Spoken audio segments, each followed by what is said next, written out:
कस्बे के सकल नारायण इंटर कॉलेज में वार्षिकोत्सव के मौके शनिवार को विद्यालय की छात्राओं के अलावा अन्य कलाकारों ने अनेक मोहक सांस्कृतिक कार्यक्रम प्रस्तुत किए। सरस्वती वंदना के बाद विद्यालय की छात्रा अनीता सिंह की टीम द्वारा मानो तो मैं गंगा माहूं ना मानो तो बहता पानी गीत पर समूह नृत्य प्रस्तुत किया। इसके बाद कलाकारों द्वारा मेरी चौखट पे चलकर चारों धाम आए हैं बजाओ ढोल आज मेरे राम आए हैं गीत के साथ राम दरबार की सुंदर झांकी प्रस्तुत की। इसके अलावा कलाकारों ने देवा श्री गणेश देवा गीत पर मोहक डांस प्रस्तुत कर जमकर तालियां बटोरी। विद्यालय के प्रधानाचार्य अनिल सिंह ने विद्यालय की प्रगति आख्या प्रस्तुत करते हुए परीक्षा फल तथा छात्र छात्राओं के शैक्षणिक व्यवस्था के बारे में विस्तार से जानकारी दी। विद्यालय के संस्थापक प्रबंधक संजय सिंह ने सभी आगंतुकों का आभार व्यक्त किया। कस्बे के सकल नारायण इंटर कॉलेज में शनिवार को आयोजित शैक्षिकी गोष्ठी के दौरान बोलते हुए पूर्व डिप्टी सीएम दिनेश शर्मा ने पाठ्यक्रम में रोजगार परक शिक्षा के साथ साथ संस्कार युक्त शिक्षा दिए जाने की बात कही। उन्होंने कहा कि शिक्षा ग्रहण करने से पूर्व विद्यार्थी को संस्कारी होना जरूरी है। आधुनिकता के दौर में पाश्चात्य संस्कृति को बढ़ावा देने से हमारे संस्कार विलुप्त हो रहे हैं जो सनातन संस्कृति पर आघात करने के समान है।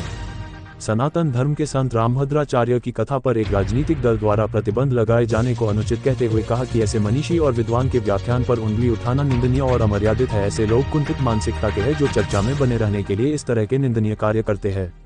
इसके अलावा एक राजनेता द्वारा लोकतंत्र की रक्षा के लिए कीमत चुकाए जाने के बयान पर उन्होंने कहा कि कीमत वह चुकाता है जिसकी खुद की कोई कीमत हो। राज्य मंत्री स्वतंत्र प्रभार दिनेश प्रताप सिंह, शिक्षक विधायक उमेश द्विवेदी तथा स्नातक विधायक अवनीश पटेल ने भी गुणवत्ता परक शिक्षा के साथ साथ रोजगार परक शिक्षा के महत्व पर नहीं देखिए, विद्यार्थियों का एक तरीके से कहना चाहिए विद्यार्थी और अध्यापकों का यहाँ एक बहुत बड़ा समागम है और इसमें जो विभिन्न प्रकार की शिक्षा की पद्धतियां हैं उनकी चर्चा हुई है संगोष्ठी में। और आधुनिक शिक्षा हम अपनाएं लेकिन अपनी परंपरागत शिक्षा को हम विस्मरित ना करें, ये विषय रहा संगोष्ठी का। और मेरा मानना है कि योगी सरकार में आने के बाद शिक्षा में आमूलचूल परिवर्तन हुआ है। नई शिक्षा नीति सबसे पहले उत्तर प्रदेश में लागू हुई है और नई शिक्षा नीति का जो प्रमुख तथ्य है वो ये कि रोजगार परक शिक्षा हो और बच्चा पढ़ते पढ़ते रोजगार को प्राप्त कर सके। और ये सारा परिवर्तन उत्तर प्रदेश ने देश में सबसे पहले किया है। और आज नकल विहीन परीक्षा हमारे उत्तर प्रदेश की एक पहचान बना है।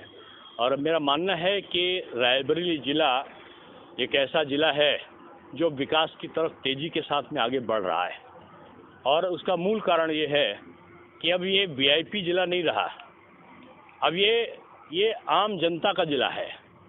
क्योंकि वीआईपी कल्चर रहते हुए वीआईपी की तो सेवा हुई लेकिन जिले की सेवा नहीं हुई थी। आज यहाँ पर तमाम प्रकार के जो कारखाने पिछले बंद पड़े थे वो चालू हुए हैं